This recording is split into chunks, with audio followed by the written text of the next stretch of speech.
मैं विनोद हूँ। मैं एक आम आदमी हूँ, जैसा हर शहर के सरकारी दफ्तर में एक छोटा सा क्लर्क होता है। मैं भी वैसा ही था। तनख्वाह कम, ख्वाहिशें ज्यादा, लेकिन मन संतुष्ट था, क्योंकि मैं मेहनत से कमाता था, ईमानदारी से खाता था और वही घर लाता था। मेरी दुनिया बस तीन चीजों के इर्द गिर्द घूमती थी: दफ्तर, घर और मेरी पत्नी। शादी के 8 साल बाद भगवान की कृपा से मुझे एक बेटा हुआ। मैंने उसका नाम रखा हर्षवर्धन। वो मेरे लिए सिर्फ बेटा नहीं था, मेरी प्रार्थनाओं का फल था, मेरी उम्मीदों की रोशनी। जिस दिन वो पैदा हुआ, मैं पूरी रात अस्पताल के बाहर टहलता रहा। जब नर्स ने आकर बधाई हो, बेटा हुआ है कहा, तो ऐसा लगा जैसे जमीन पर पैर ही नहीं टिक रहे हों। मैंने सोचा अब मेरे दिन बदलेंगे। बेटा बड़ा होने लगा, तो मेरे सपने भी बड़े होने लगे। सुबह ऑफिस, शाम को ट्यूशन और हफ्ते में कुछ पार्ट टाइम काम। मैंने हर्ष की पढ़ाई पर सब कुछ लगा दिया। अपनी सारी ज़रूरतें, आराम, इच्छाएं सब त्याग दी। मेरे लिए एक ही चीज़ ज़रूरी थी: बेटे का भविष्य। मेरी पत्नी कहती थी, विनोद, कभी अपने लिए भी सोचो। मैं मुस्कुरा देता। मेरे लिए तो हर्ष ही सब कुछ था। वो स्कूल गया, फिर कॉलेज और आखिरकार शहर की एक बड़ी यूनिवर्सिटी में दाखिला मिल गया। मैंने गांव छोड़ा, शहर में एक कमरा किराए पर लिया, खुद जाकर उसके रहने का पूरा इंतजाम किया। वापसी पर दिल थोड़ा खाली सा लग रहा था, लेकिन उम्मीदों से भरा हुआ भी। कुछ महीने बाद उसका फोन आया। आवाज में हिचकिचाहट थी। पापा, एक बात कहनी है। बोलो बेटा, दिल खोल कर बात करो। मैं एक लड़की को पसंद करता हूँ। उसका नाम नेहा है। मैं थोड़ी देर चुप रहा, फिर पूछा, क्या वो भी तुम्हें पसंद करती है? हाँ पापा, लेकिन वो एक बहुत अमीर घर से है। मैंने दिल कड़ा करके कहा, अगर तुम खुश हो तो मुझे कोई आपत्ति नहीं। मेरी यही चाह है कि तुम सुखी रहो। काश मैं जान पाता कि सुखी जीवन सिर्फ दौलत से नहीं बनता। नेहा के घर वालों से बात हुई, लेकिन वो राजी नहीं थे। उनका कहना था कि वो अपनी इकलौती बेटी की शादी किसी गरीब घर में नहीं कर सकते। लेकिन नेहा जिद पर अड़ी थी। वो हर्षवर्धन पर जान छिड़कती थी। इसी बीच मेरी पत्नी का निधन हो गया। मैं पूरी तरह टूट गया। हर्ष और नेहा तर्पण के लिए गांव आए। नेहा ने पहली बार हमारा घर देखा। मिट्टी का छोटा सा घर, पुराना पंखा, टूटा फर्नीचर। उसकी आंखों में नाराजगी और झुंझलाहट साफ थी। कुछ दिन बाद हर्ष ने कहा, पापा, नेहा शादी के लिए तैयार है, लेकिन एक शर्त है, हमें गांव छोड़कर हमेशा के लिए शहर में रहना होगा। मैंने कहा, बेटा, इस गांव में अब बचा ही क्या है? अगर वो तुम्हें खुश रखेगी तो मैं सब छोड़ने को तैयार हूँ। शादी के बाद हम शहर आ गए। गांव का घर, आंगन, पीपल का पेड़, पत्नी की यादें सब पीछे छूट गया। नेहा का घर एक आलीशान कोठी था। अंदर दाखिल होते ही हर चीज चकाचौंध से भरी थी। मुझे ऊपर की मंजिल पर एक कमरा दे दिया गया। नेहा ने साफ कुछ नहीं कहा, लेकिन उसकी आंखें बता रही थी कि मैं सिर्फ एक मजबूरी हूँ। पहले दिन मुझे खाने की मेज पर बुलाया गया, लेकिन तभी नेहा के पिताजी आए और धीरे से कहा, मेहमानों को इज्जत मिलती है, लेकिन मेहमान हमेशा के लिए नहीं रहते। मैंने ये सुन लिया पर चुप रहा। फिर मेरा खाना मेरे कमरे में भेजा जाने लगा। नेहा ने कहा कि उसके पिताजी को अच्छा नहीं लगता कि मैं सबके साथ खाऊं। हर्ष ने एक बड़ी कंपनी में नौकरी पकड़ ली। नेहा के पिता ने उसे अपने कारोबार में शामिल कर लिया। मैं दिन भर अकेला रहता, कभी लॉन में बैठकर अखबार पढ़ता, कभी पुरानी फाइलें पलटता। नौकर खाना चाय दे जाता, लेकिन कोई बात करने वाला नहीं था। एक दिन नेहा ने घर में पार्टी रखी। मैंने सोचा शायद बुलाया जाएगा, लेकिन मेरा कमरा अंदर से बंद कर दिया गया। नौकर बोला, मैडम ने कहा है आपको शोर से तकलीफ होगी। मैंने पहली बार खुद को कैदी महसूस किया। दूसरे दिन मैंने हर्ष से कहा, बेटा, अगर मेरे होने से शर्मिंदगी होती है तो बता दो, मैं वापस गांव चला जाऊंगा। उसने सिर झुका लिया। एक शाम मैंने नेहा को मेहमानों से कहते सुना, बस एक परेशानी है कि एक बुजुर्ग हमारे साथ रहते हैं। मैं चुपचाप अपने कमरे में चला गया। दिल थक सा गया था। कुछ दिन बाद हर्ष मेरे पास एक लिफाफा लाया। उसमें मोबाइल फोन और एक नया कुर्ता था। पापा, ये आपके लिए है। बेटा, तोहफा अच्छी बात है, पर व्यवहार सबसे जरूरी होता है। एक दिन वो मुझे शहर घुमाने ले गया। पार्क, मॉल सब दिखाया। शायद चाहता था कि मैं खुश रहूं, पर मेरे अंदर एक खालीपन था जो हर दिन बढ़ता जा रहा था। फिर एक दिन नेहा ने कहा, हमें अब अपना परिवार आगे बढ़ाना है। मैं समझ गया ये बात अब मेरे बारे में नहीं है, ये किसी आने वाले बच्चे के बारे में है। समय बीतता गया। नेहा और हर्ष में बातचीत कम होती गई। एक दिन मैंने नेहा को कहते सुना, तुम हर वक्त अपने पापा के पास क्यों बैठे रहते हो? तुम्हारी जिंदगी में किसकी ज्यादा अहमियत है, मेरी या उनकी? उस दिन पहली बार हर्ष चुप रहा। अगली सुबह मैंने उससे पूछा, बेटा सब ठीक है? वो बोला, पापा कभी कभी लगता है कि सब कुछ पाकर भी कुछ खो गया हूँ। मैंने उसके कंधे पर हाथ रखा और कहा, बेटा जो चीज हम हासिल करते हैं वो हमारी होती है या नहीं, इस बात का एहसास बहुत देर से होता है। कोठी में रहते हुए 6 महीने बीत चुके थे। समय के साथ कुछ बातें साफ होती गईं। सबसे पहली बात ये थी कि नेहा के घर में मेरी हैसियत केवल एक मजबूरी भर की थी। ना मैं कोई अतिथि था, न बुजुर्ग, ना ही ससुर। मैं बस एक बूढ़ा आदमी था, जिसे नेहा बड़ी मुश्किल से सहन कर पाती थी। नेहा के पिता का व्यवहार सख्त जरूर था, पर वो चुप रहते थे। उन्होंने कभी सीधे कुछ नहीं कहा, लेकिन उनकी आंखों में एक सवाल हर वक्त झलकता रहता, ये यहाँ क्यों है?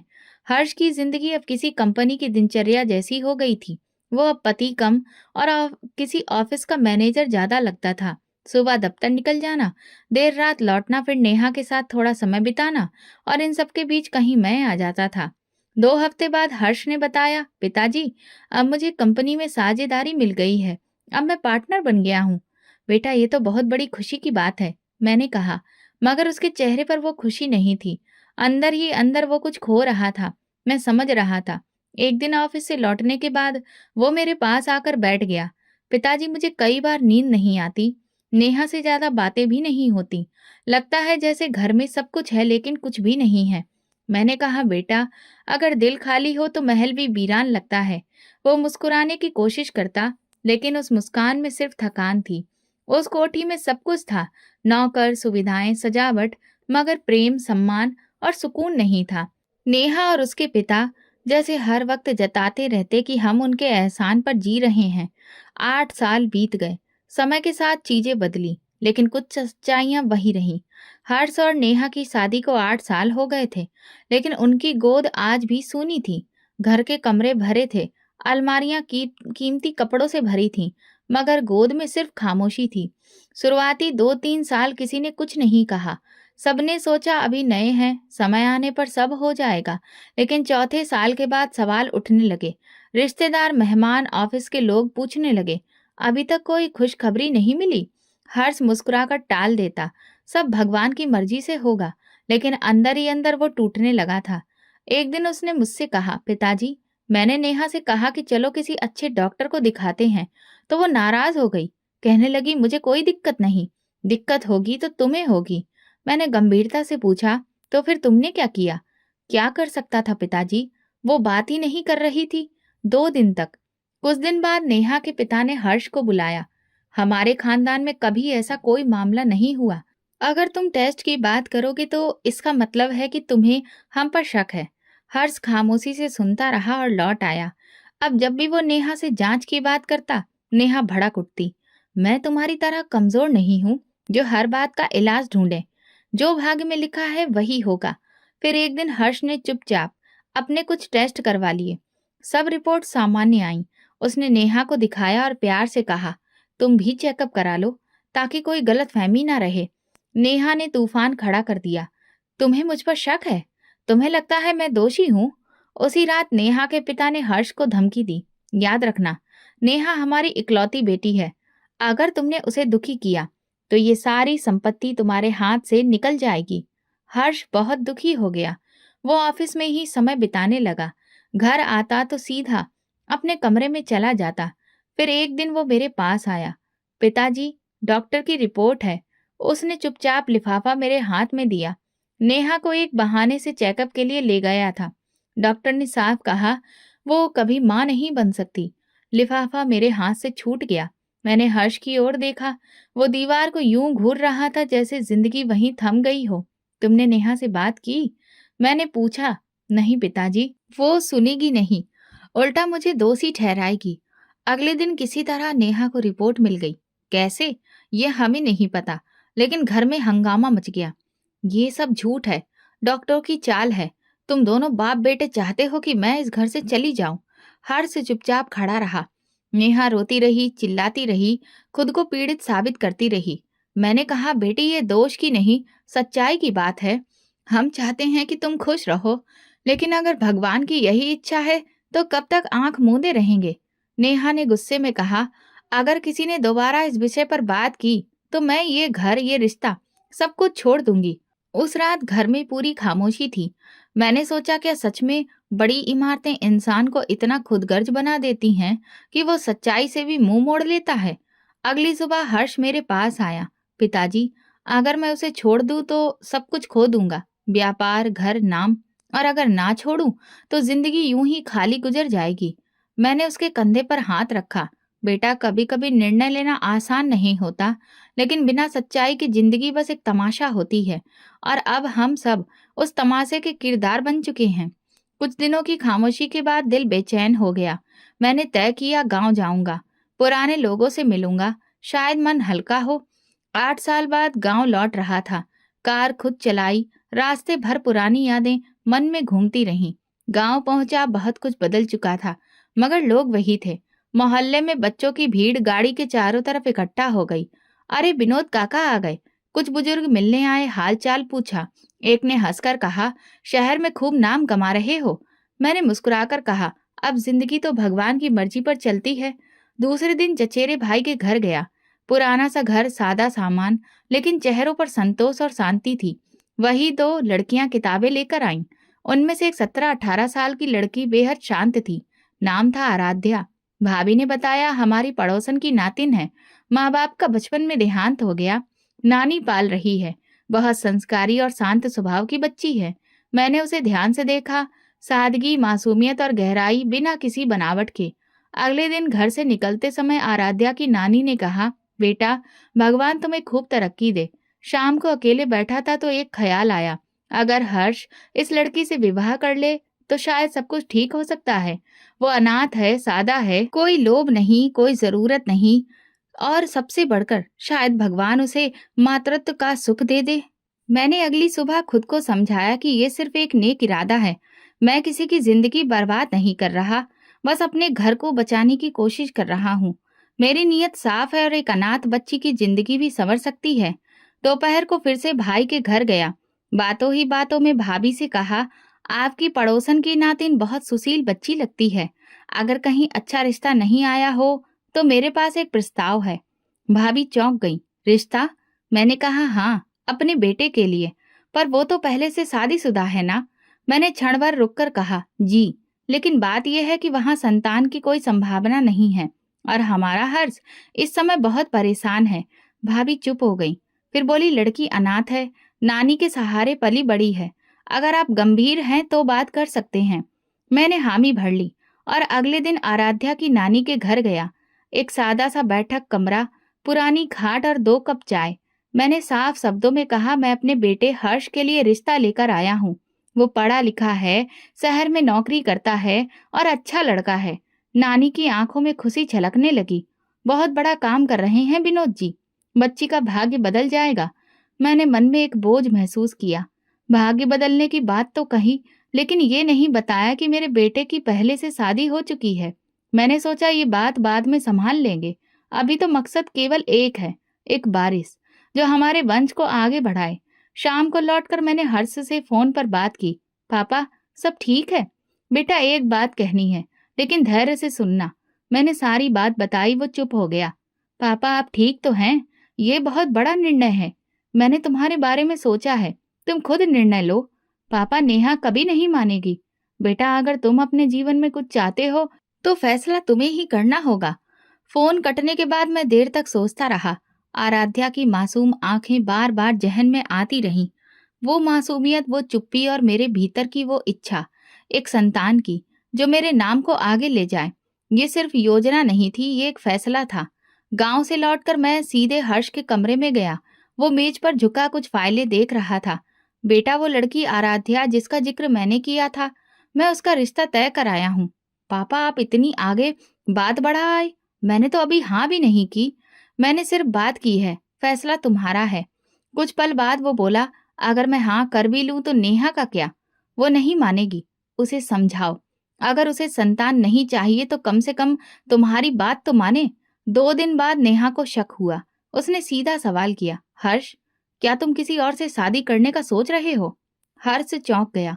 तुम्हें कैसे पता चला? पापा की बातों से अंदाजा हो गया। हर्ष ने सब साफ साफ बता दिया। एक अनाथ लड़की है, हम सिर्फ संतान के लिए विवाह करना चाहते हैं और उस विवाह का तुम्हारी जगह पर कोई असर नहीं होगा। नेहा हंसी। तुम मुझसे कह रहे हो कि मेरी जगह बनी रहेगी और तुम किसी और से शादी करोगे? नेहा, मैं सिर्फ एक बच्चा चाहता हूँ। तुम भी तो चाहती थी कि हम गोद लेने के बारे में सोचें। गोद लेना और दूसरी शादी एक जैसी बात नहीं होती हर्ष। 2 दिन तक बहस चलती रही। फिर नेहा ने एक अजीब प्रस्ताव रखा। ठीक है, तुम शादी कर लो, लेकिन एक शर्त पर। क्या शर्त? उस लड़की से सिर्फ संतान लोगे। जैसे ही बच्चा होगा उसे तलाक दे दोगे और ये बात लिखित में होगी, कानूनी दस्तावेज में। हर्ष चौंका। तुम मुझसे वादा करने का कागज मांग रही हो? ये सिर्फ एक सुरक्षा है, ताकि तुम्हें याद रहे कि तुम मेरे हो। शाम को वकील घर आया। एक कानूनी दस्तावेज तैयार हुआ।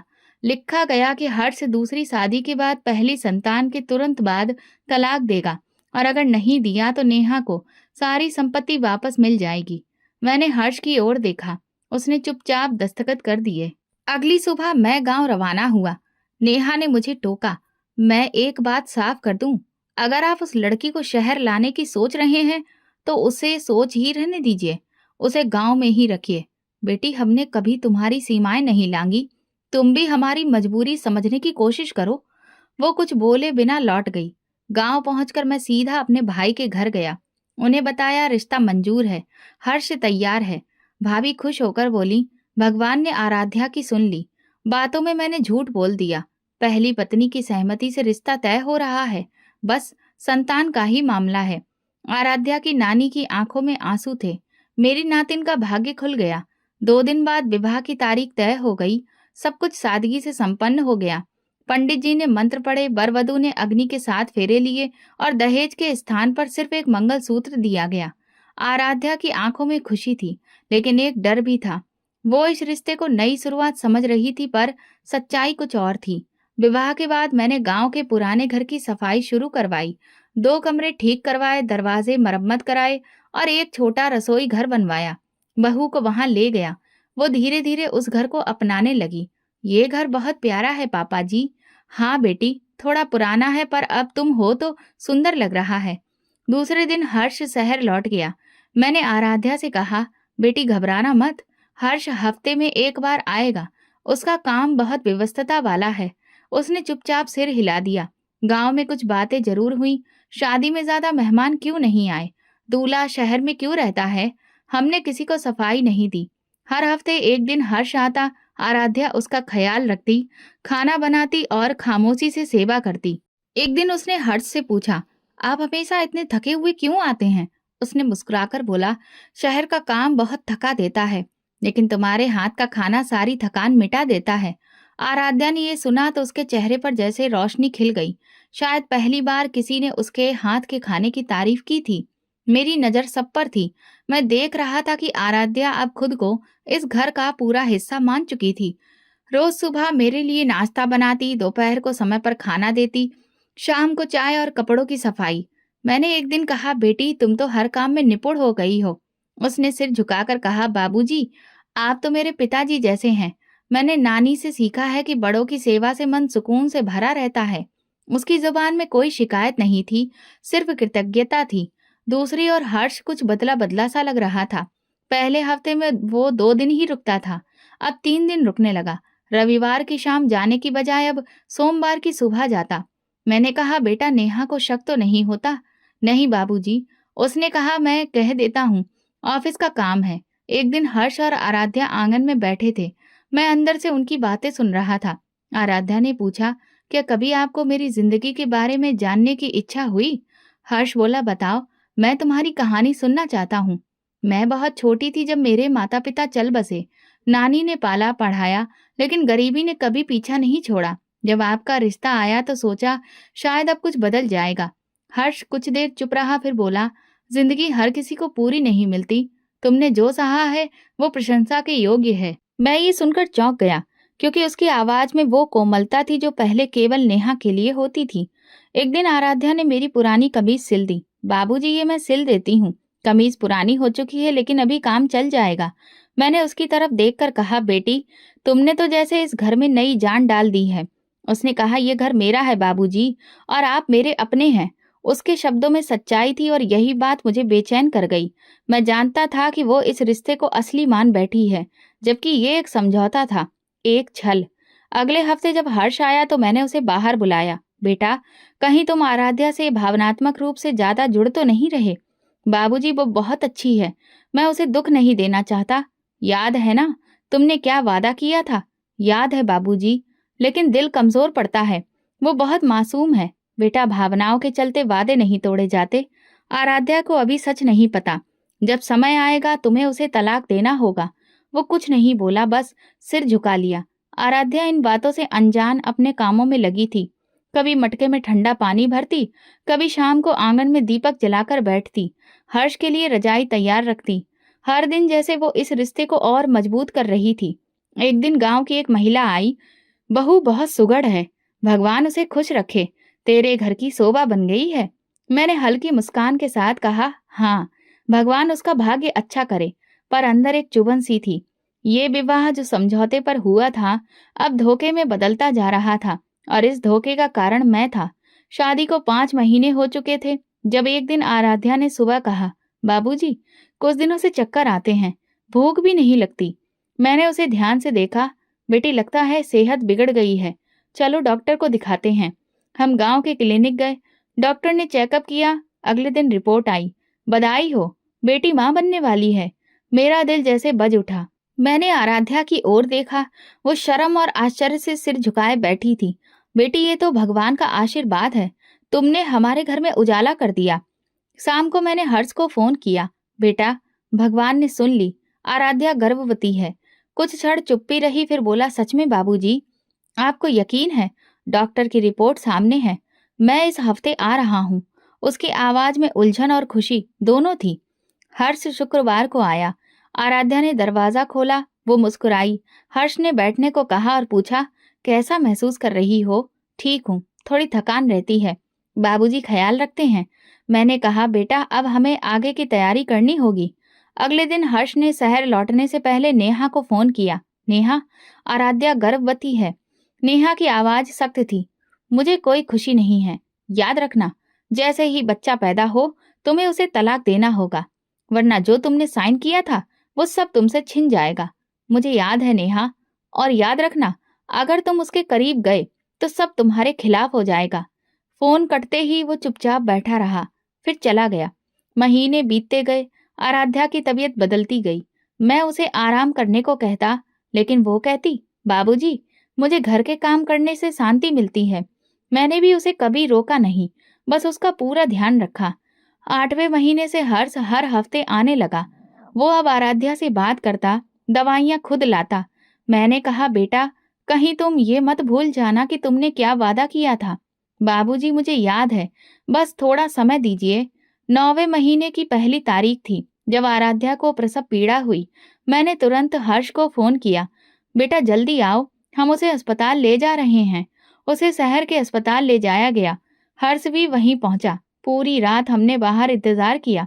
सुबह 4 बजे नर्स आई। बधाई हो, बेटे का जन्म हुआ है। मैंने हर्ष की ओर देखा। उसका चेहरा खुशी से चमक रहा था। बाबूजी, क्या मैं उसे देख सकता हूँ? अभी नहीं बेटा, थोड़ी देर बाद। आराध्या को कमरे में शिफ्ट किया गया। हम दोनों अंदर गए। आराध्या ने कहा, बाबूजी देखिए तो कैसा है। मैंने बच्चे को उठाकर देखा। बिल्कुल तुम्हारे जैसा है हर्ष। हर्ष ने बच्चे को गोद में लिया, चूमा और आराध्या को सौंप दिया। धन्यवाद, तुमने मुझे एक नई जिंदगी दी है। आराध्या की आंखों में आंसू थे। ये तो आप दोनों की दुआओं का फल है।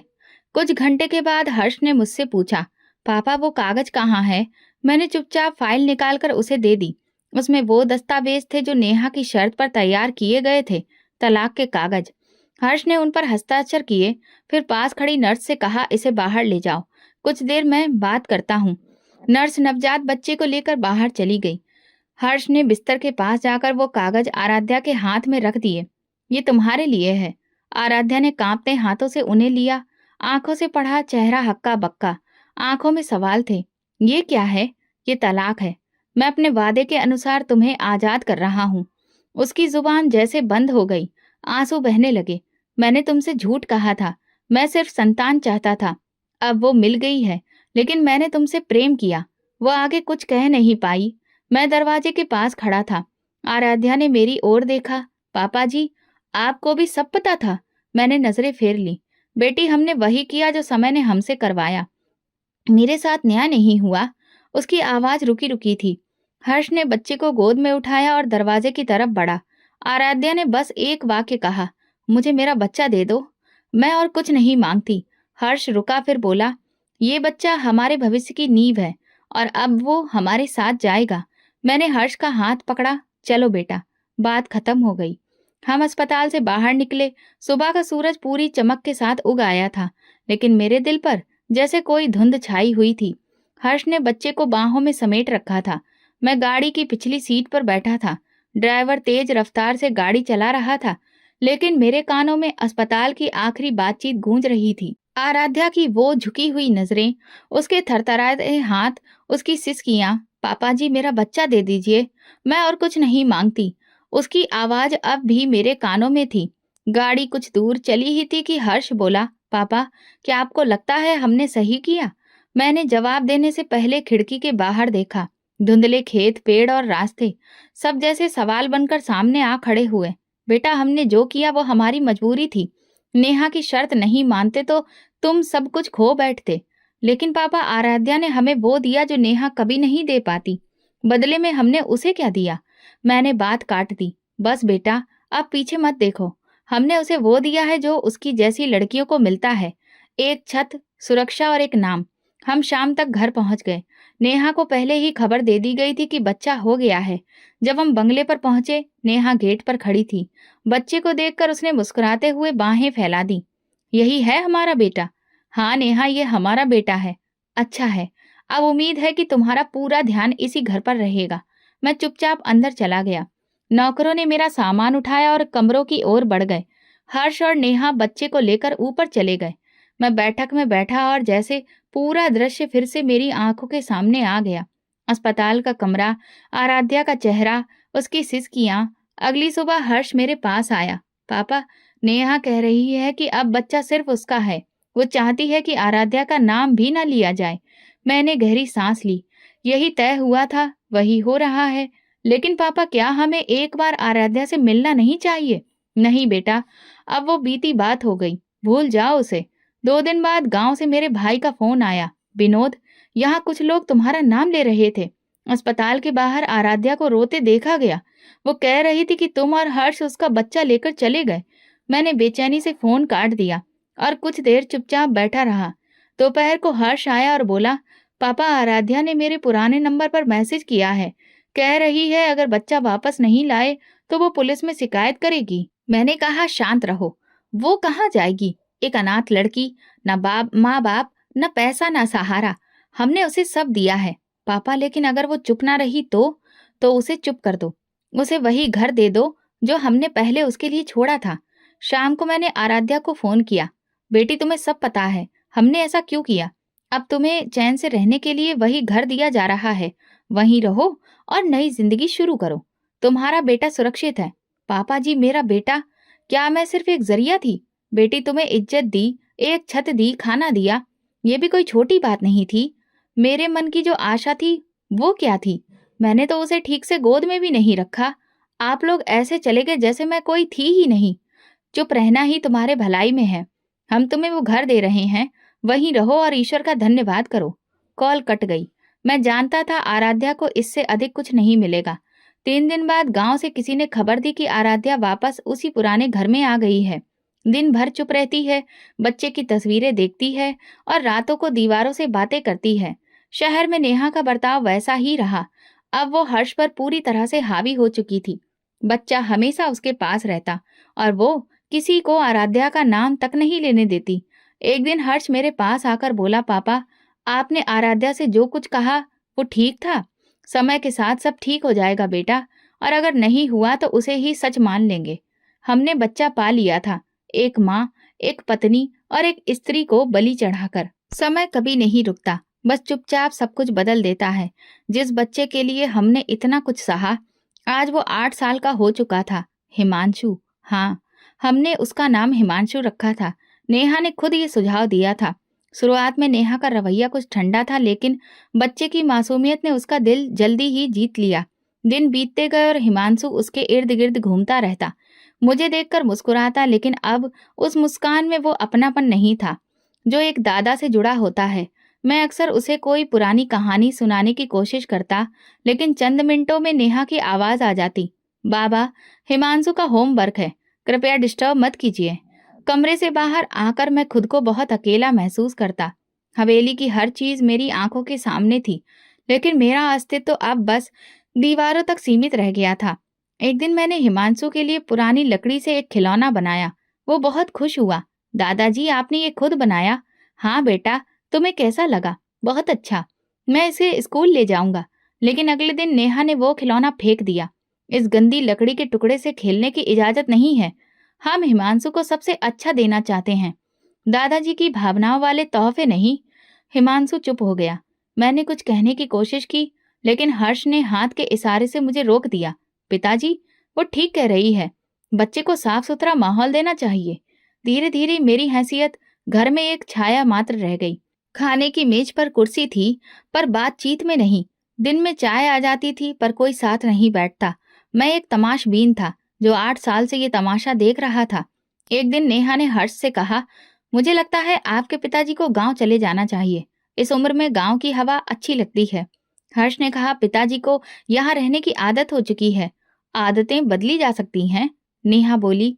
उनकी खांसी की आवाज से मेरी नींद खुल जाती है। वो पुराने विचारों वाले हैं। हिमांशु पर असर पड़ रहा है। मैं पास ही बैठा था। पहली बार नहीं था कि वो मेरे बारे में ऐसा कह रही थी, लेकिन इस बार हर्ष ने चुपचाप सिर हिला दिया। अगली सुबह नाश्ते पर हर्ष मेरे पास आया। पिताजी, अगर आप गांव जाना चाहें तो मैं गाड़ी का इंतजाम कर देता हूँ। वहां थोड़ा सुकून मिलेगा। बेटा, ये फैसला तुम्हारा है या किसी के कहने पर? उसने नजरें चुरा ली। पिताजी, सब आपकी इज्जत करते हैं, लेकिन शायद अब जगह कम पड़ गई है। मैंने चाय का प्याला नीचे रखा और धीरे से कहा, ठीक है, मैं चल देता हूँ। उसी शाम मैंने अपना पुराना बैग तैयार किया, कुछ कपड़े, कुछ तस्वीरें और कुछ कागजात।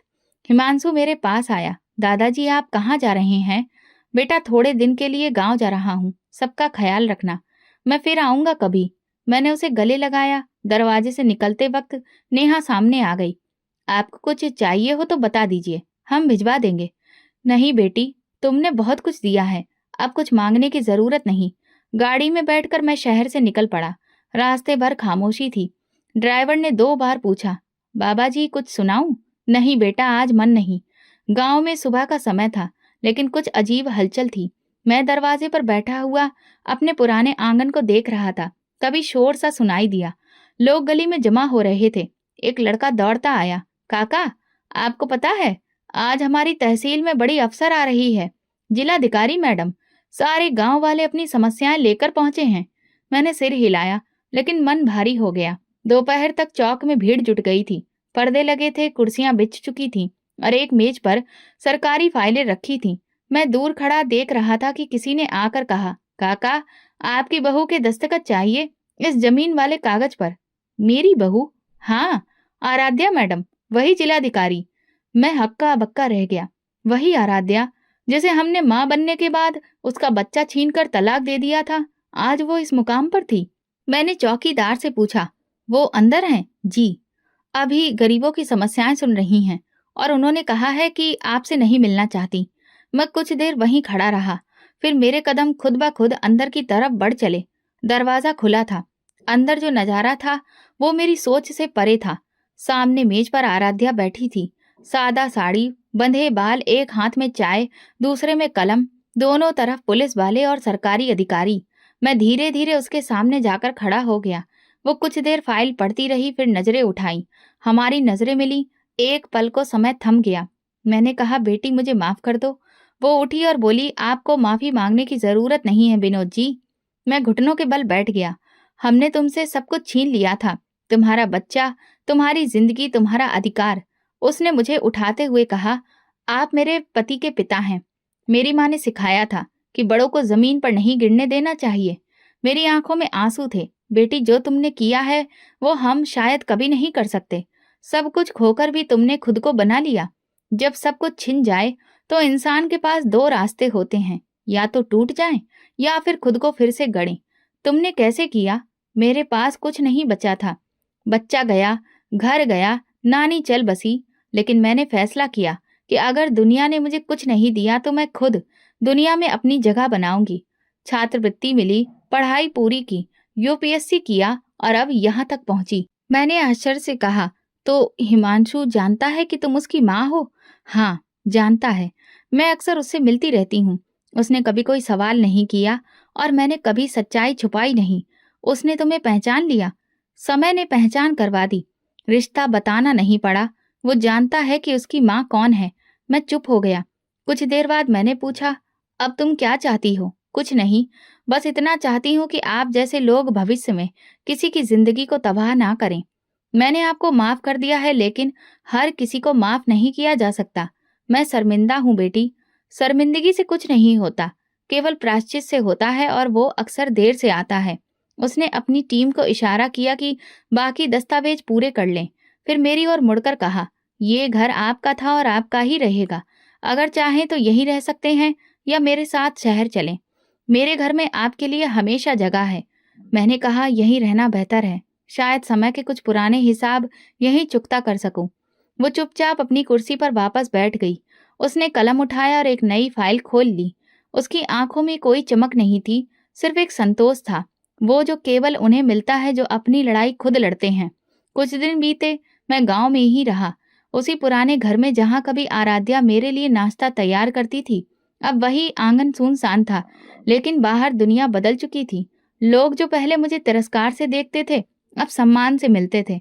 शायद इसलिए कि मैं आराध्या का पिता ससुर था। आराध्या हर हफ्ते सरकारी काम से गांव आती और हर बार चुपचाप मेरी खैरियत पूछ जाती।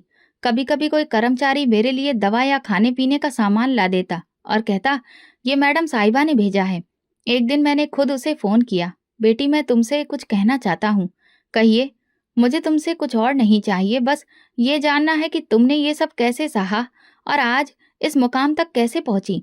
कुछ पल खामोशी रही, फिर उसने कहा, कल शाम मेरे दफ्तर आ जाइए, मैं समय निकाल लूंगी। अगले दिन मैं तय समय पर उसके कार्यालय पहुंचा। वो फाइलों के बीच बैठी थी, जैसे रोजमर्रा के कामों में डूबी हो।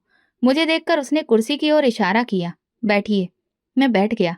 उसने अपनी फाइल बंद की और कहा, आपने पूछा था ना कि मैं यहाँ तक कैसे पहुंची। सुनिए, शादी के बाद जो हुआ वो आप जानते हैं।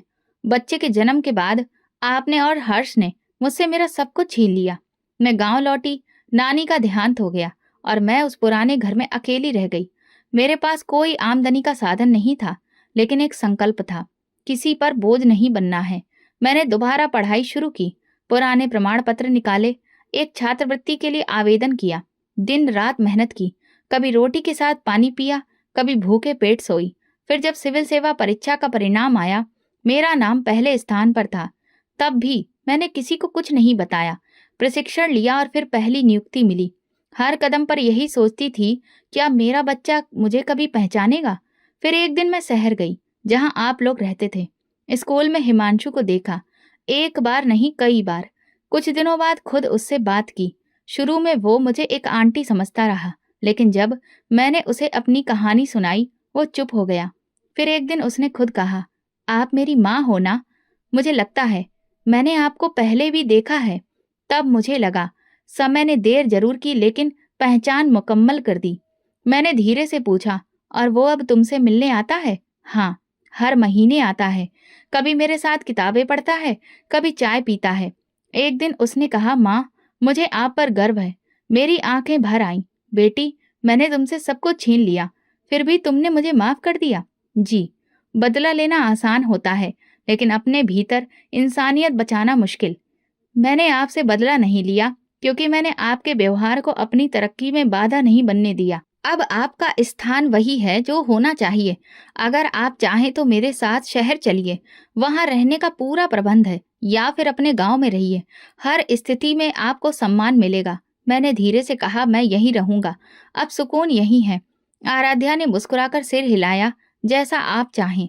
बस एक बात याद रखिए, जो रिश्ता कागज पर जुड़ता है वो समय के साथ टूट सकता है, लेकिन जो रिश्ता दिल से बनता है वो सदियों तक कायम रहता है। तुमने मेरी आंखें खोल दी बेटी। अब देर नहीं करूंगा। जो समय बचा है उसे अच्छे कार्यों में लगाऊंगा। मैं गांव में एक विद्यालय बनवा रही हूँ। अगर आप चाहें तो उसके संचालन की जिम्मेदारी संभाल सकते हैं। मैंने खुश होकर हामी भर दी। मुझे ये काम स्वीकार है। आराध्या ने फिर से फाइल खोली और कहा, अब मुझे जाना होगा। कुछ अर्जियां बाकी हैं, लेकिन मेरे घर के दरवाजे आपके लिए हमेशा खुले हैं। मैं कार्यालय से निकला तो सूरज ढल रहा था। आसमान नारंगी हो चुका था और हवा में एक नई ताजगी थी। मैंने आकाश की ओर देखा और पहली बार दिल में सच्चा सुकून महसूस किया। आराध्या ने बदला नहीं लिया। उसने ऊंचाइयां चुनी और उन्हीं ऊंचाइयों से हमें एक नई जिंदगी दी। वो हमारी सजा नहीं बनी, वो हमारी शिक्षा बनी।